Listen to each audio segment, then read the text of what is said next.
Good morning. I just wanted to do a quick video on what I've been doing with some of my recent clients who are not interested in selling right now, but they are planning on selling in the near future.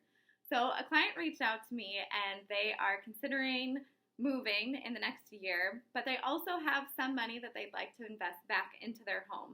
So they reached out to me. I did a quick tour of the market in their area. I went into a couple homes in the neighborhood as well as looked at pictures online. Went into their home and we talked about updates that I've seen in some higher end selling homes that are in their area, and that would be a comparison. So same bedroom, same bathroom, similar square footage. And we just talked about the types of updates that they could do to their house. She explained to me her budget, we talked about her preferences, and the goal for her was to avoid the grays and whites. I don't know if you've been in a home lately, but if you have, you're seeing a lot of updates that are done with the white trim and the gray walls. And there's nothing wrong with that. It's very neutral. But my client's planning on living in this house for at least another year, and they do not like the grays and whites. And so we talked about ways to update her home in a neutral manner that may or may not stand out negatively towards future clients, but then also allows her to feel comfortable in her space while she's still there for a while.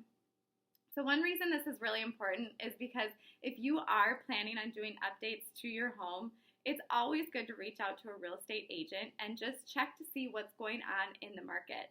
What's selling? Is it worth updating the flooring? Is it worth updating the kitchen? Is it going to be a good investment if you choose to remodel the basement and add more finished square footage? Now, adding more finished square footage, updating the kitchen, updating bathrooms, that can always be really good investments, but also understand that you're not going to get 100% of your money back.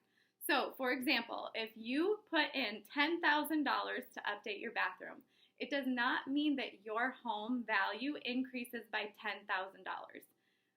Home value is determined by a variety of factors, and so it's good to speak with a professional to check in to see, hey, this is what my current house looks like. What type of investments, what type of improvements do you recommend in order to make sure I'm getting a good value for my home when I sell it in the future?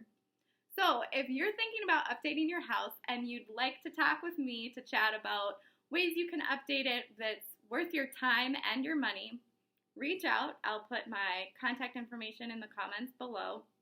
And I would love to talk with you about whether you want to sell now, whether you want to sell in the future, and what you can do to help maintain your house so it can hold as much value as possible and that it would be able to sell at a reasonable, if not higher price than you expected in the future.